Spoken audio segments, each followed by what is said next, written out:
आज जो मैं आपको कहानी सुनाने जा रहा हूँ वो एक ट्रक ड्राइवर की आप बीती है। यह कहानी 80 के दशक की है।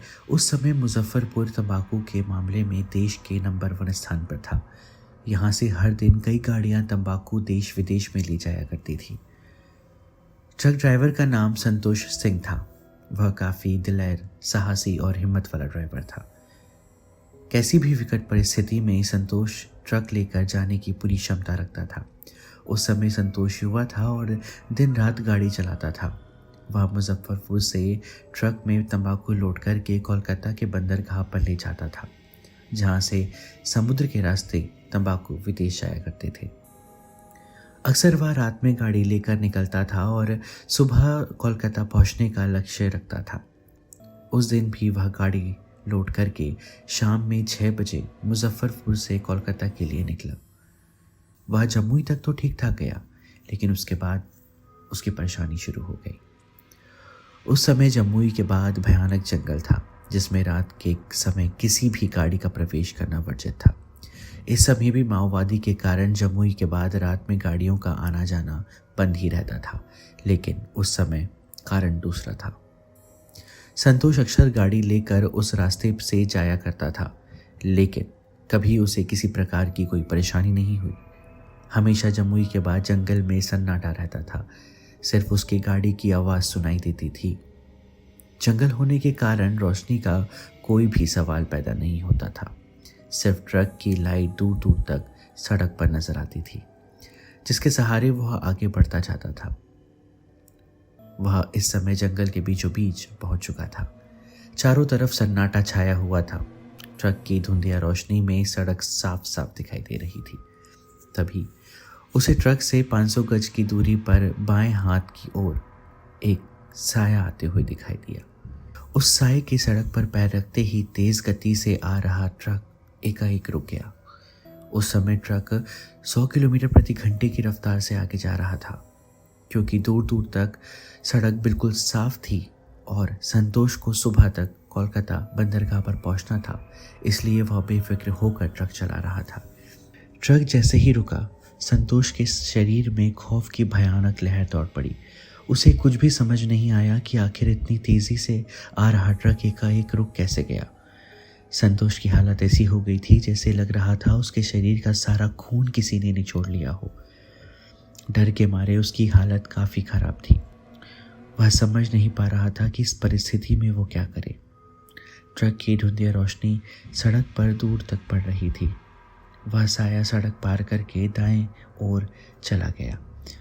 वह साया सफ़ेद कपड़ों का लफादा पहना हुए था।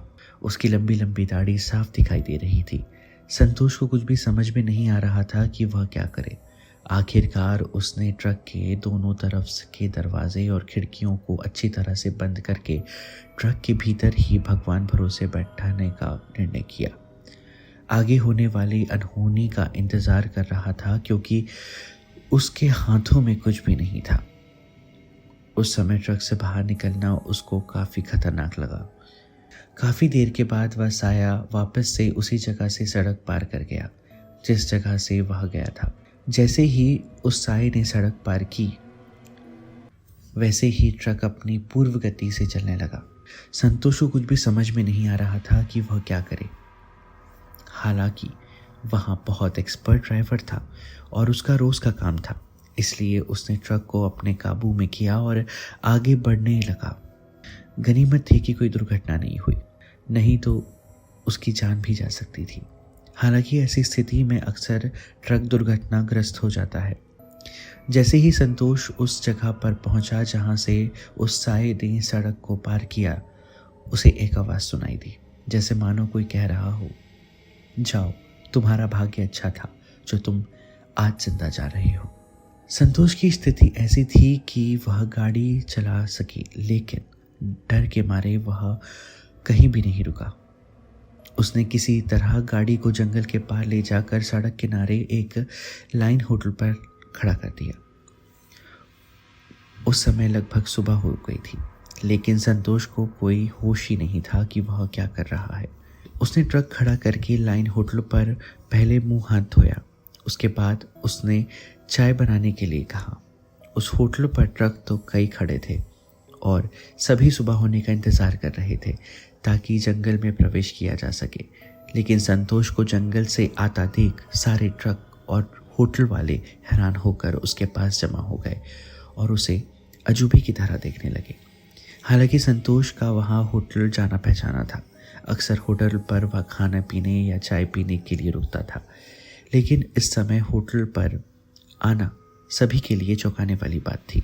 संतोष ने जैसे ही अपनी आप बीती सबको बताई, सभी हैरान होकर उस संत पुरुष महात्मा को प्रणाम करने लगे, अपनी अपनी भलाई की दुआएं मांगने लगे। उस समय स्थिति यह हो गई थी कि कौन ट्रक आगे जंगल में प्रवेश करेगा। हालांकि होटल मालिक ने बताया कि वह एक महान संत है और रात्रि के समय साधना करते हैं। उन्हें किसी प्रकार का शोर शराबा या किसी का हस्तक्षेप पसंद नहीं है। आपकी जान आपके कारण ही बची है, क्योंकि एकाएक 100 की स्पीड में गाड़ी को कंट्रोल करना सबके बस की बात नहीं। इसके बाद कभी भी संतोष ने रात में उस जंगल को पार नहीं किया। चाहे कुछ भी हो जाए, सुबह का इंतज़ार करता था। जंगल को सुबह ही पार करने की कोशिश करता था। अब लोग भी इस कहानी को सुनकर उस संत पुरुष महात्मा को प्रणाम करते हैं। तो दोस्तों, अगर आपको ये कहानी पसंद आई हो तो वीडियो को लाइक ज़रूर करें, चैनल को सब्सक्राइब करना बिल्कुल ना भूलें। तो मिलते हैं फिर किसी नई कहानी के साथ। तब तक के लिए डर का सफ़र जारी रहेगा। धन्यवाद।